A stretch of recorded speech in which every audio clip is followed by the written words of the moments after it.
เอาเจริญธรรม ญาติโยมก็มาพบมาเจอกันอีกช่วงเวลาประมาณนี้พอมีเวลาหน่อยก็ ถ่ายทำให้ญาติโยมได้เห็นว่าหน้าตายังเหมือนเดิมหรือเปล่า หรือว่าหน้าตาเปลี่ยนไปนะก็พูดถึงเมื่อวานนี่โอ้ยบางยาติดแล้วบางยาออกเนี่ยพูดถึงเรื่องเมื่อวานเรื่องสภาวะธรรมการภาวนาเอามีอันใดถามบ่เขาไงโสกันครับอยากถามอยู่เอาบอกมาถามนิดหน่อยถามบ่สิก็อยากให้เด้อเอาแล้วแต่ถามพะรวดคือว่าเฮาบ่รู้เฮาก็ถามแม่นเนาะคือเฮาบ่รู้ที่เฮาเป็นนักเรียนป .1 อนุบาลเนาะถามเรื่องธรรมะถ้าเป็นหยังย่ามนั่งสินั่งหน่อยนั่งหลายก็สร้างเป็นหยังก็คิดฮอดแต่อดีตคิดขึ้นมาไว้แต่เรื่องอดีตเนี่ยมันวกมาแต่หม่องเก่าเห็นมั้ยเฮาพยายามหามแต่มันเป็นหยังคือเขามาเพิ่นเฮาต้องหามจังได๋จังซี่แม่เฮาต้องได้ให้สิเดินหน้าไปได้จังซี่เฮามันคือกลับขึ้นมาหม่องเก่าจังซี่แม่อยากถามหม่องนี้แม่เลิกได้10 ปีก็ยาวขึ้นมาอยู่คือยังคันมึนตาขึ้นนี่มันสิบ่คิดฮอดตรงนั้นเลยคันรับตาลงปั๊บมันสิเห็นตรงนั้นก็ยังต่อภาพแบบคิดเอาคิดได้จังซี่นะก็เป็นธรรมดาคือถ้าเฮานั่งฝึกสมาธิพอมันเริ่มสงบแล้วสัญญาเก่ามันเริ่มเกิดแม่นมันเริ่มพุดขึ้นมาเด่นชัดให้สงบลงแห่งเด่นขึ้นมาแม่นว่าจะเป็นเรื่องเล่าต่างๆที่ผ่านมาเป็นเรื่องเศร้าเรื่องทุกข์มันผ่านมาเบิดอันที่เฮาเคยผ่านมาล่ะมันสิพุดขึ้นมาเบิดนั่นน่ะมันจะพูดขึ้นมาบานพ่อพูดขึ้นมาแล้วเจ้าสติกับสมาธิมันบ่มีกำลังเจ้าก็ได้เพิ่นเป็นน้ำกับความคิดก็ได้ปรุงแต่งตัวมันไปซะถ้าบ่ปรุงแต่งตัวก็เศร้าบานนี้หยุดเศร้าเฮ็ดเหมือนตาอย่างนี้เศร้าเฮ็ดขี้ข้านนั่นเขาเอิ้นว่าเป็นเรื่องธรรมดาเพราะว่าจิตเฮามันต้องมันต้องผ่านจุดนี้เห็นบ่ทุกคนต้องผ่านจุดที่ว่าจิตมันกำลังจะสงบค่อยๆลงไปทั้งจะพูดหน้าเหมือนก็จังซี่นะนั่นเป็นเรื่องปกติแต่ว่าอันนั้นเฮาอย่าไปสนใจมันอย่าไปสนใจมันคิดมาก็ช่างมันฝึกคิดมาก็สร้างมันแล้วก็เบิ่งลมหายใจเอาเบิ่งลมหายใจเขาออกเข้านึงก็หลุดคิดไปอีกเบิ่งลมหายใจอีกมันก็หลุดอีกเบิ่งอยู่หั่นให้เจ้าฝึกเพราะว่าเรายังไม่ชำนาญเพราะว่าสติกับสมาธิเรายังไม่มีกำลังเข้าใจบ่บันคือเราไม่ค่อยได้ฝึกสมาธิไม่ค่อยได้ฝึกถ้าฝึกแล้วนี่มันมีกำลังพ่อสิรู้เห็นตามหูตามเห็นความคิดแล้วนี่นั่นละจุดนั่นละแต่ว่ามันเป็นผลดีเจ้ามาดีมาถูกทางแล้วเพิ่งจะเริ่มต้นมันก็ถูกทางแล้วแหละเป็นธรรมดาแม่นบ่คนเฮามันผ่านเรื่องเล่ามาหลายเรื่องเล่าแม่นทุกสิ่งทุกอย่างพอรับตาลงแล้วเป็นเรื่องธรรมดาที่ทอดแต่อดีตน่ะยังยอดขึ้นมาโผล่ขึ้นมาคือกันเบิดบ่ว่าสิเป็นตัวไข่นี่ก็คือกันเป็นคือกันเบิดพอช่วงเริ่มแรกถามเด้อผมอยากอายคนนั่นมั้ยบ่เป็นหยังดอกถามโลดบ่ต้องอยากอายไผดอกฝึกมันมา10 ปียังบ่ได้อีหยังเลยก็ได้อยู่ได้สวดมนต์หั่นแล้วผมวางเสียหมดก็ได้นั่งสมาธิได้10-20 นาทีแต่บ่ไปไสบ่รู้ว่าไปฮอดไสแล้วมันเป็นจังซี่ล่ะอาการมันเป็นรู้พร้อมบางทีมันสินิ่งเลยปั๊บ1 จักนาทีนึงก็ขึ้นมาใหม่อีกแล้วมันเป็นเรื่องกลับไปกลับมาอยู่เรื่องธรรมดาที่จิตเฮามันผ่านเหตุการณ์ได้หลายเหตุการณ์ผ่านเรื่องดีเรื่องร้ายเรื่องบ่ดีเรื่องบ่ร้ายเรื่องทุกอย่างที่เราเคยผ่านมาเนี่ยพ่อมันสิเข้าสงบแน่นี่มันสิเริ่มกวนใจเฮาถูกต้องเลยอันนี้มากวนใจเฮาเฮ็ดให้เฮาหงุดหงิดพร้อมแล้วถ้าภาษาหนึ่งเขาเอิ้นว่าเป็นม่านมากวนใจบ่อยากให้เฮาได้ดีแม่นมันบ่มักความดีได้ม่านนี่กิเลสตัณหาเนี่ยมันบ่มักความดีอันแนวสิ่งที่ดีๆพาเฮ็ดพาทำมันนี่ มันต้องเขาถึงเรียกว่าต้องฝืนถามว่าฝืนเจ้าสิได้แนวบดีน่ะถามว่าฝืนต้องฝืนเอาฝืนมันทนเอาทนเห็ดทนเห็ดทนเห็ดทนอยู่หันแล้วบัดนี้อันมดสิกัดกับว่ากัดอันสิคันกับว่าอันหูอยู่ซื้อกับคันขึ้นมาปันคือมีคนแนวขวดเอาดีไหมแต่คือหากันคืออย่างนี้เนี่ยว่ากัดอีกแห่งบ่มีหยังแห่งสมาธิกำลังสิเริ่มเป็นนี่กำลังสินิ่งว่าไงความสำคัญในเฮานะกำลังสินิ่งล่ะมีว่าใจเกิดจังนี้เนี่ยว่าใจก็สิหูซึกแม้กระทั่งหู้คุ้มขนเจ้าก็สิหูซึกแม่นพา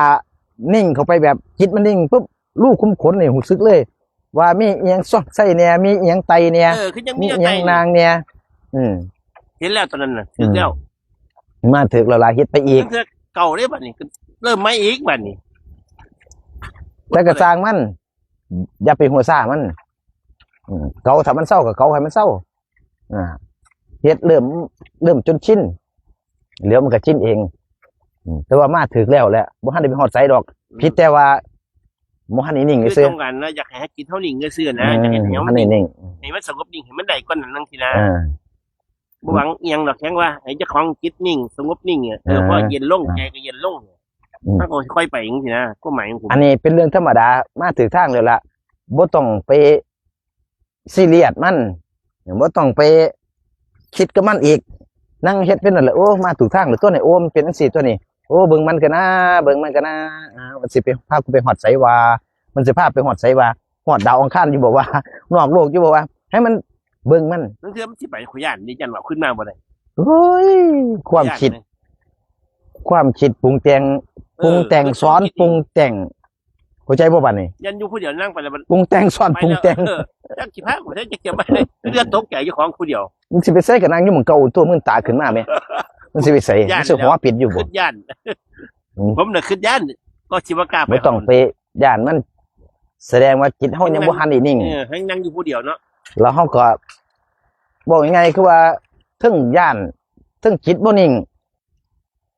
กระวนกระวายงุดหงิดเป็นตัวทีบตัวเดียนน่ะ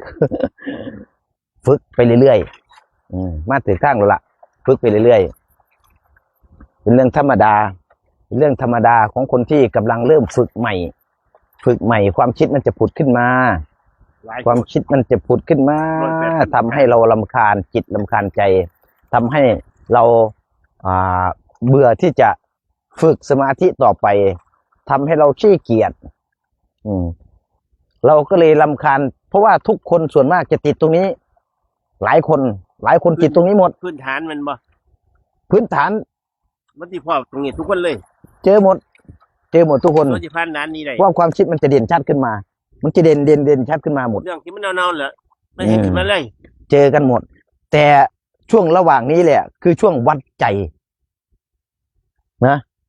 วัดใจว่าเราจะทำต่อเราจะสู้ต่อหรือเปล่าตรงนี้ตรงช่วงวัดใจนี่เราจะขี้เกียจ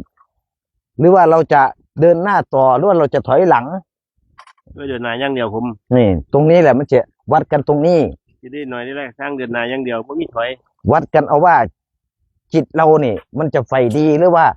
ไฟไม่ดีเขาเรียกว่ากุศลกับอกุศลนะถ้าไฟดีก็เป็นกุศลลุยต่อไปเพียรเขาถึงว่าวิริเยนะทุกขะมัจเจติคนพ้นทุกข์ได้เพราะความเพียรถ้าเราไม่มีความเพียรไม่มีกำลังสติไม่มีกำลังสมาธิมาสู้แน่นอนอย่าว่าจะนั่ง10 นาทีเลยเอานาทีเดียวก็ไม่ไหวแล้วเพราะว่ามาสู้กับมันตัวนี้เด้อค่อยๆเป็นค่อยๆไปทำเอาค่อยรู้เลยว่าเจ้านั้นพอเกิดความคิดมากๆปุ๊บนี่เจ้าก็เลิกทำทันทีเลยเลิกทำแล้วก็เลิกทำไปอีกทำอยู่สมุนอยู่เลยมันก็เลิกทำมันแห่งไม่ได้โดนนั่นแหละขึ้นมาเลยไหมเขาเรียกว่าไปโผล่ขึ้นมาเลยเขาเรียกว่าเลิกทำนะคือหมายถึงว่าเราไม่สู้ต่อเดินหน้าต่อเลยให้มันขณะนั้นแหละตอนนั้นแหละเนี่ยเป็นนาทีสำคัญมากตอนนั้นนะตอนที่เราสู้กับมันนี่สำคัญมากสู้ยกแรกเนี่ยยกแรกนี่ก็คือการสู้ว่าเราจะถอยหรือว่าจะเดินหน้าตัวนี้กับความคิดนี่แหละยกแรกนี่ จักรภพเนตรภักดีเป็นจังใดอีพอพิมพ์ขอความเข้ามาเด้ออยากหูจักอยากฟังอันใดก็พิมพ์เข้ามาพูดคุยทักทายกันสัพเพเหระช่วงระหว่างนี้ก็มีเวลาพูดคุยสัพเพเหระกับพ่อใหญ่พ่อใหญ่มานั่งเล่นด้วยพ่อใหญ่ลุกมานั่งเลี้ยงด้วยดุกดิกดุกดักอยากถามเรื่องธรรมะเลยอยากมาถามเพิ่นคนจิตไปเร็วกว่าเฮาคนเป็นพระเฮาก็แช่ย่มอยากแช่ว่าได้ทำดีกับพ่อเพิ่นผู้บนมีวิชาแก่กล้าแล้วอย่าบอกเป็นทั่วชีพแม้นผู้ปฏิบัติแล้วเขาก็ต้องถามเพิ่นเขาก็ต้องถามผู้เป็นพระเขาเป็นโยมนั่นเวลาอาจารย์จะว่าบ่ล่ะพระเจ้ายังได้เปรียบโอ้หมู่ข่อยพระเจ้ามาสายตรงเนาะผมก็ยังจะว่าเป็นบุคคลธรรมดาแค่อยากปฏิบัติธรรมเฉยๆอยากเอาแบบนี้เดี๋ยวสิเว้าสู่ฟังเดี๋ยวจะเล่าให้ฟังแบบนี้คำว่าพระนี่ไม่จำเป็นต้องห่มผ้าเหลืองเสมอไปไม่ใช่ว่าจะห่มขาวเสมอไปไม่ใช่ว่าจะห่มเหลืองเสมอไปไม่ว่าจะห่มลายห่มสีไหนไม่จำกัดการห่ม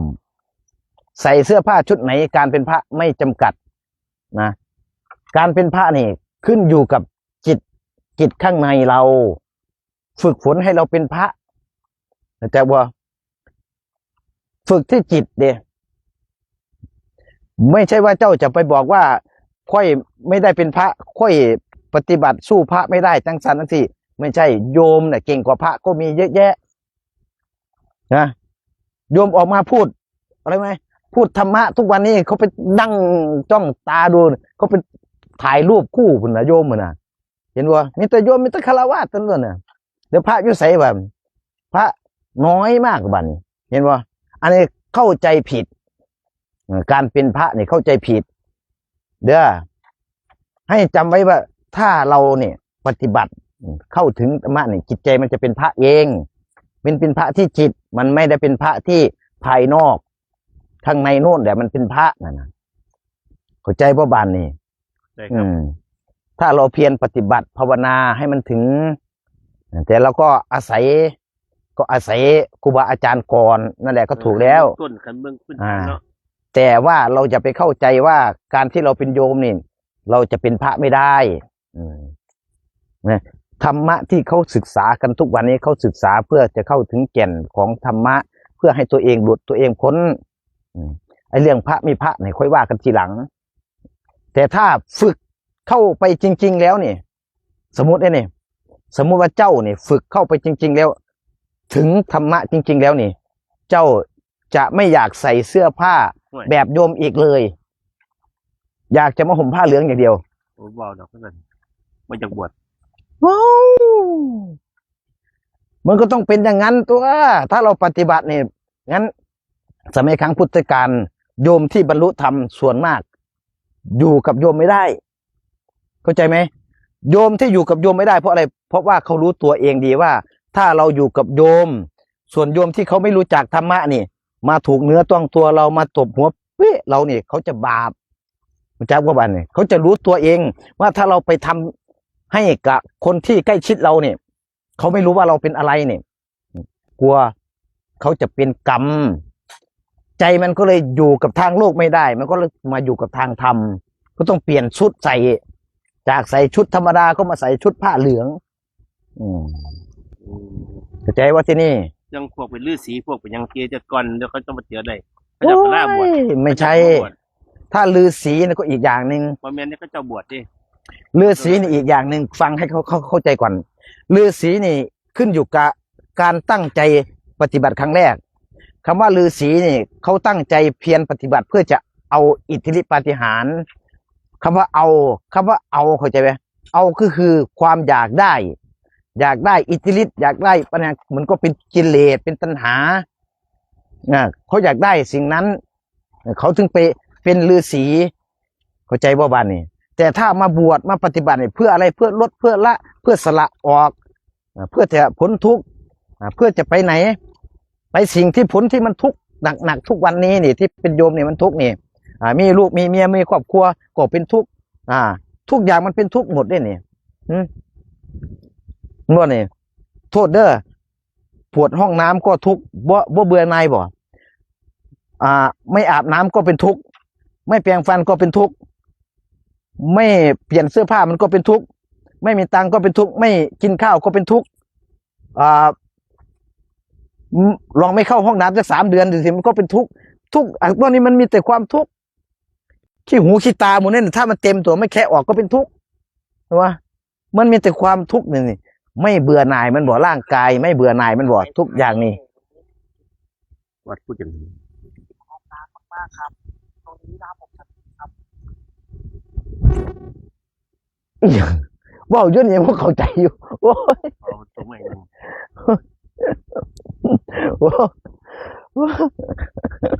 เดี๋ยวอยากจะหัวดิ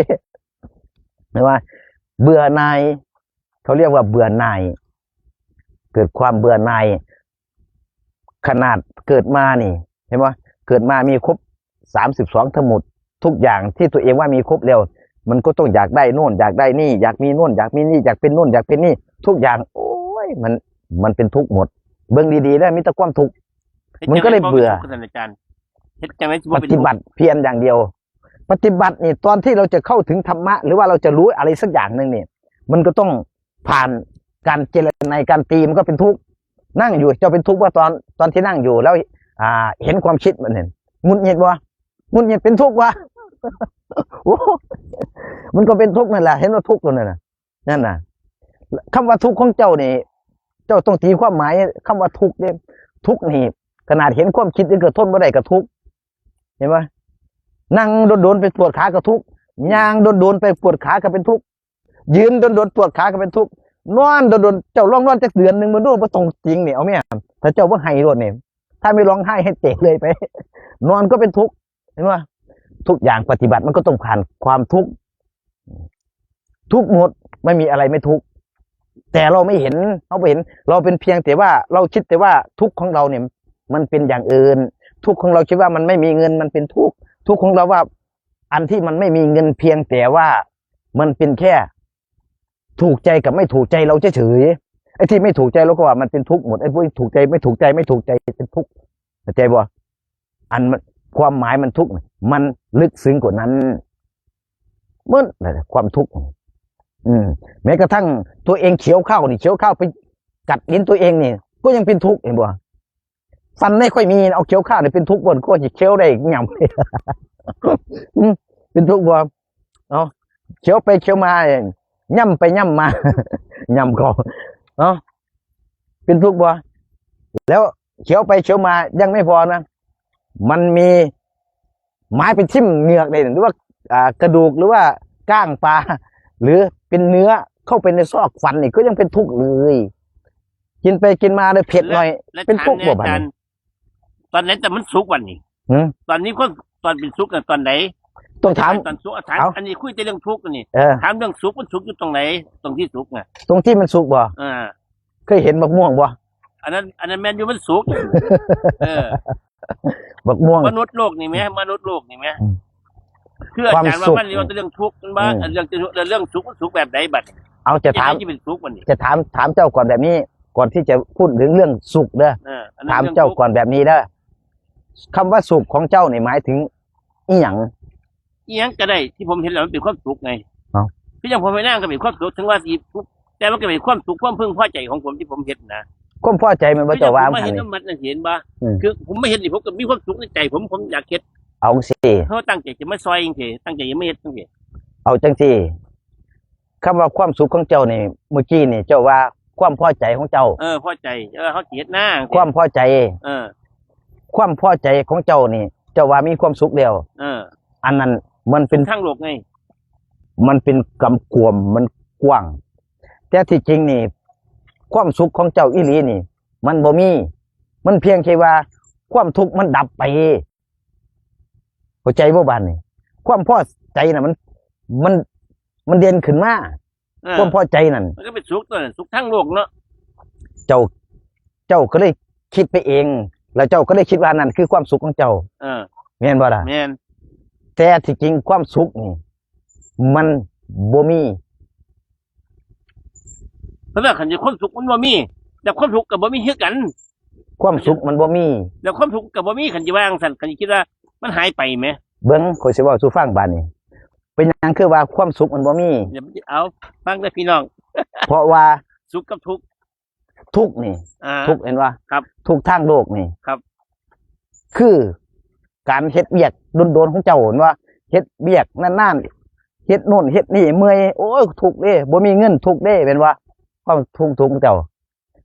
มันถ้าเจ้าบ่ได้เฮ็ดเวียกนี่บัดถ้าว่าความทุกข์มันหันนี่มันบ่มีว่าถ้าเจ้าบ่ได้เฮ็ดเวียกแสดงว่าเจ้าสุขตึกซั่นเจ้าก็นอนเว้นเบิดมื้อแม่ซั่น อันนั้นนอนเนาะ เนี่ย อันนั้นแล้วก็นั่งเคลื่อนพักผ่อน เขาเอิ้นว่าคนเข้าใจผิดมันก็เลยปฏิบัติผิดเข้าใจบ่ที่นี่ความหมายมันนี่ เจ้าเข้าใจผิดเบิดทุกอย่างมันก็ได้ปฏิบัติผิดมันเลยไปไสบ่เป็นนี่เข้าใจบ่บาดนี้ เอาคืออันนี้ว่าสุขเนาะมันพักผ่อนก็คือความสุขของการพักผ่อนไง ก็นั่นล่ะ ชั่วคราวไม่ใช่ว่าตลอดไง ข่อยกำลังยังถึงเจตนาเจ้าว่าเจ้านี่ สิเป็นแบบใด แม่น หนึ่งความสุขเจ้าก็บ่ฮู้จัก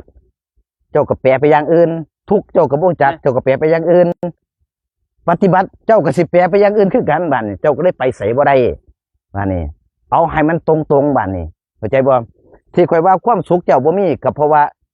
สิ่งนั่นล่ะสิ่งที่เจ้าเว้าไปนั่นล่ะมันบ่มีแต่ว่าบัดนี้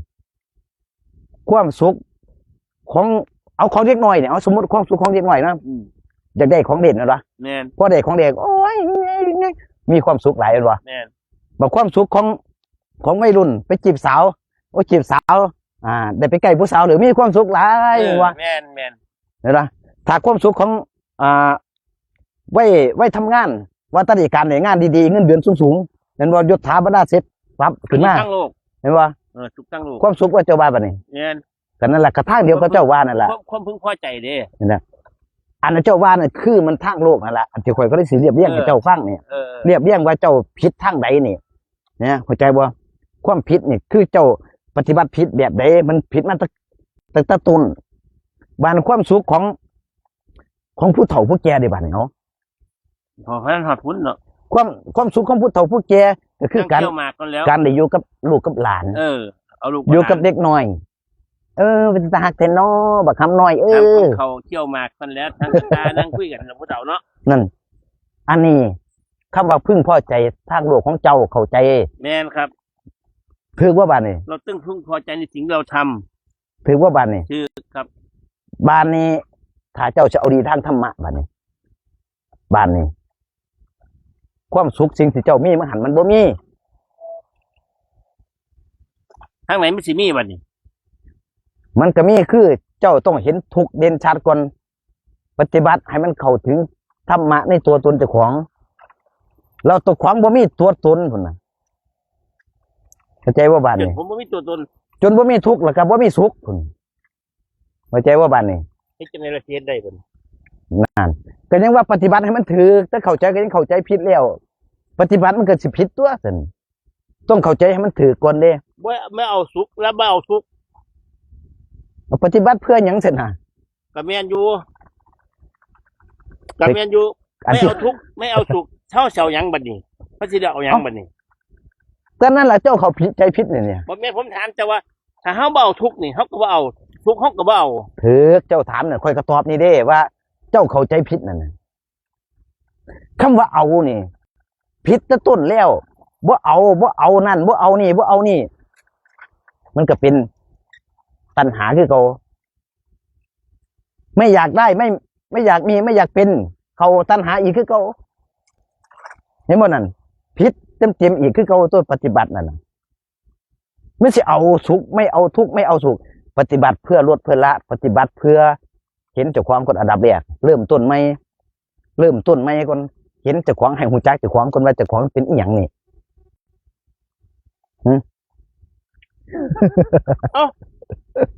ถ้าสิตอบภาษาบ้านๆเฮาก็เป็นมนุษย์นี่แหละผู้หนึงยังมีชีวิตอยู่นี่แหล้วยังมีความอยากอยู่นี่แหล้วอยากกินอยากอยู่เลย แน่ใจบ่เจ้าของเป็นมนุษย์ ก็เป็นมนุษย์ตัวนี้ แน่ใจอยู่บ่ มึงสิถามบัดนี้ ว่ามาม นุษย์แปลว่าหยัง มนุษย์นี่คือผู้รู้แล้วนี่น่ะ ผิดอีก คือผู้รู้รู้คิดรู้ถึกรู้จากรู้เข้มรู้เจ็บรู้ มนุษย์นี่ เป็นภาษาบ้านๆภาษา ประเสริฐ ภาษาของโลกธรรมดาที่เขาเจ้าเข้าใจกันอยู่นี่คือเป็นคนสิประเสริฐแม่นเห็นว่าแม่นแล้วเฮ็ดจังได๋เฮาสิประเสริฐบัดมั่นใจหรือยังว่าประเสริฐก็ซ้ำเฮาเฮ็ดได้แล้วเนี่ยเฮ็ดซ้ำเฮาเฮ็ดได้แล้วเนี่ยมันก็ผิดนั่นแหละอีพ่อใหญ่สิเฮ็ดเลือดก็มันก็เฮ็ดบ่ได้เห็นดีจักเฮ็ดจังได๋เฮ็ดได้ซ้ำนี้แล้วเบิ่งฟังเอาบ่ผมว่าตามความคิดของผมนี่นั่นล่ะเจ้าเว้าตามความคิดของเจ้าข่อยก็ถือข่อยก็ฮู้จักต้องถามเจ้าตัวบ่ทันเจ้าเฮ็ดจังได๋เจ้าก็ต้องอธิบายผมฟังเกินบ่เบิ่งบ้านสิอธิบายให้ฟังบัดเจ้าเข้าใจผิดมาแต่เริ่มแน่ผมเข้าใจผิดตรงไหนเข้าใจผิดเบิดแม้กระทั่งการปฏิบัติก็เฮ็ดมาสิผมเฮ็ดผิดบ่นี่ผิดนั่นแหละคนมันก็สิเฮ็ดจังได๋บ่นี่แก้ไขแบบนี้นี่วิธีแก้ไขเจ้าเคยย่างอ้อมโพ้นบ่ยังเจ้าคือบ่ย่างบ่ต้องย่างอ้อมโพ้นหรือย่างตรงไปบ่ต้องไปขึ้นโพ้นกันจะบอกว่าเจ้าเคยย่างอ้อมโพ้นจะถามผมว่าสิเนาะผมก็ย่างนั่นล่ะเฮาเปลี่ยนเส้นทางน่ะความหมายข่อยถามนั่นเปลี่ยนเส้นทางย่างบ่ต้องไปย่างอ้อมโพ้นก็ย่างหนีโพ้นความหมายนะความหมายถึงว่าไม่ต้องไปเดินที่เดิมคือถามวกไปวนมาผมก็เลยงงไงให้เดินเส้นใหม่ก็กินสิยานี่แม่มันก็ธรรมะเคยย่างอ้อมโพ้นบ่ผมว่าเคยย่างอยู่ก็นั่นล่ะเจ้าเคยย่างตรงบ่เคยอยู่คือกันนั่นแหละบ้านนี้เจ้าต้องเลยตอบตามเอาความเป็นจริงเนาะเปลี่ยนเส้นทางใหม่ฟังธรรมะเจ้าต้องตีความหมายธรรมะให้เป็นนำได้บัดนี้โอ้ตีบ่ได้บ่แล้วครับผมก็ได้เป็นบางบ้านนี้สมมุติว่าเจ้าเอาดมยาดมจังซี่ก็ได้เจ้าดมยาดมท่านี่แม่นบ่เจ้าเปลี่ยนท่าแบบนี้ได้บ่ซั่นได้นั่นแหละเจ้าก็ยังเปลี่ยนได้ทางที่เฮาปฏิบัติเฮาย่างบ่ถูกทางแล้วเฮาคือบ่เปลี่ยนทางให้มันถูกนั่นความหมายตรงนี้เข้าใจว่าสิยกตัวอย่างมานี่ปวดหัวนำดิเอาก็คุยต่อตัวสิเขาจะเชิญปวดหัวเลยเพิ่นกำลังฟังอยู่ดิเจ้าจะไปเว้าไล่ไปนั่นเอาของเจ้านี่เดี๋ยวเจ้าจะฟังไปเองดอกผู้ฟังนั่นน่ะมันก็จะได้เป็นความรู้เก็บความรู้เนาะบาดนี้วิธีทางของเจ้าเนี่ยก็คือวิธีทางเดียวเจ้าเปลี่ยนเส้นทางใหม่โลดทิมเอาค่อยสิยกตัวอย่างเอาแล้วจะยกตัวอย่างให้ฟังยกแล้วครับอุปมาอย่างยกตัวอย่างเด้เหมือนจะพระยะสะสมัยครั้งพุทธกาลพระยะสะเด้ครับผมท่านมีวิหารทั้งหมดมีปราสาทมีวิหารนี่3 ฤดูเท่ากับพระพุทธเจ้าท่านนับถือศาสนาพราหมณ์เห็นป่ะนับถือศาสนาพราหมณ์แต่พอเกิดความทุกข์ในจิตในใจท่านก็ได้เดินออกมาจากปราสาทนี้ออกมาเห็นป่ะเพียงแค่วันเดียวเท่านั้นเองเสี้ยววินาทีที่มาเจอพระพุทธเจ้าแค่นั้นเองท่านเปลี่ยนจากศาสนาอื่นมาเป็นศาสนาพุทธมาฟังคำสอนของพระพุทธเจ้าไปยังพึ่งเจ้าคือสิเฮ็ดบ่ได้บ้านี่ขณะเขาเจ้านับถือมาตั้งแต่ต้นกำเนิดต้นตะปูยาตาทวนมานับถือผ้ามาตลอดไปยังคือมาเปลี่ยนเป็นพระพุทธเจ้าณวินาทีนั้นคือกันแล้วกับเจ้าเปลี่ยนทางเดินของเจ้าขวางแค่เดินผิดแค่ชั่วการพึ่งจะพึกศึกษาธรรมบ่จักปียังผิดเส้นทางเขาเปลี่ยนเส้นทางใหม่ไปยังสิเปลี่ยนบ่ใหม่บ่ได้นั่นแหละอันนี้ยกตัวอย่างว่าทำไมถึงเปลี่ยนมาเป็นเส้นทางใหม่ที่มันจะถูกต้องนะพระเจ้าบันระดับพระยาศมีปราสาทพระราชวังว่ามาฟังพระพุทธเจ้าเทศนาฟังเกี่ยวกับด้านยังเกี่ยวกับรูปกับน้ำเกี่ยวกับธาตุ4 ขันธ์ 5แบบเดียวเราก็เปลี่ยนทุกอย่างเฮาเพิ่งจะศึกษาเรียนรู้ธรรมะเฮาก็ต้องเปลี่ยนได้คำว่าเปลี่ยนบ่ได้ในบ่มีขึ้นอยู่กับใจเฮาสิเปลี่ยนบ่เท่านั้นนี่ความหมายเป็นอย่างนี้เส้นทางเดินน่ะสมมุติว่าไปกรุงเทพแม่นบ่ไปกรุงเทพเนี่ยเจ้าเดินไปถึงบ่เอาถึงครับแต่ใช้เวลาดูแล้วเจ้านั่งเครื่องบินไปถึงบ่บัดนี้ถึงครับแล้วเจ้านั่งรถส่วนตัวไปถึงบ่บัดนี้ถึงครับเจ้านั่งรถยนต์ไปถึงครับเจ้านั่งรถโดยสารไปถึงบ่บัดนี้ถึงครับบ้านนี้แต่สมมติว่าอันนี้มันมีหลายจุดเป้าหมายเส้นเดียวกันก็คือไปกรุงเทพเป็นบ่ไปหาแสงสีวิไลที่มัน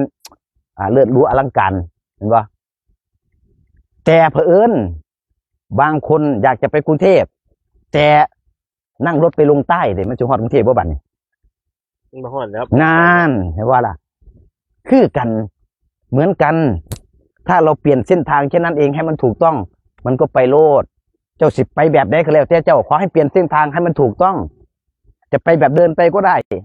จะไปแบบนั่งเครื่องบินไปก็ได้ จะไปแบบ เจ้าถนัด แล้วแต่เจ้าถนัด แต่ขอให้เปลี่ยนเส้นทางที่มันจะไปเปลี่ยนเป้าหมายเส้นทาง เห็นว่าแต่ถ้าเจ้าจะนั่งรถจากนี้ไปลงใต้ไปพุ่นเหรอเข้าไป ยะลาก็ไปมาเลเซียออกพุ่นเลยพอถึงกรุงเทพจักเดือเลยประเทศไทยไปฝุ่นเลยไปอีกกับพอถึงกรุงเทพจักเดือเห็นว่านี่เขาว่าเดินผิดมองผิดเส้นทางเนาะเจริญพรทุกคนทุกท่านเด้อเจ้าหน้าที่เราเฮานี่ บ่รู้ครับ เอานาฬิกามาเบิ่งดู ช่วยกัน บ่ายโมงเลยอีก3นาทีบ่ายโมง เอาก็พอหอมปากหอมคอก็ขอให้ทุกคนทุกท่านเด้อเพียรปฏิบัติเนาะก็ไม่มีอะไรมากมายวันนี้ก็สนทนาพูดคุยสัพเพเหระเผื่อเป็นประโยชน์เนาะเพราะวันนี้มีพ่อใหญ่มานั่งคุยด้วยมีพ่อใหญ่มานั่งคุยด้วยเอาวันนี้แกเข้าใจผิดหมดทุกอย่างแต่ก็ไม่เป็นไรคนเราเนี่ยมันผิดมันพลาดกันได้ แต่ว่าเราเปลี่ยนรู้จักเปลี่ยนแค่นั้นเองเนาะเอาทุกคนทุกท่านทุกคนถ้าเดินทางผิดให้กลับมาไม่มีสมมุติว่าเดินไปเจอทางตันสมมุติเลยเดินไปเจอทางตันไม่มีทางออกเจ้าจะออกทางไหน กลับมาข้างเก่าแล้วครับมาเริ่มต้นใหม่ ถูกต้องแล้วเห็นว่าถูกต้องแล้วนั่นแหละความหมายเริ่มถูกแล้ว เจ้าต้องกลับมาทางเดิม มาเริ่มใหม่ มาเริ่มใหม่ รู้ว่าตรงนี้มันตันแล้วอยากไปอีก ออกทางเข้าเข้าใจว่าออกทางเข้าในเมื่อไปแล้วมันตันไปไม่ได้ แล้วก็ออกทางเข้าทางที่เราเข้ามานั่นแหละเอาทุกคนทุกท่านอนุโมทนาสาธุ สาธุ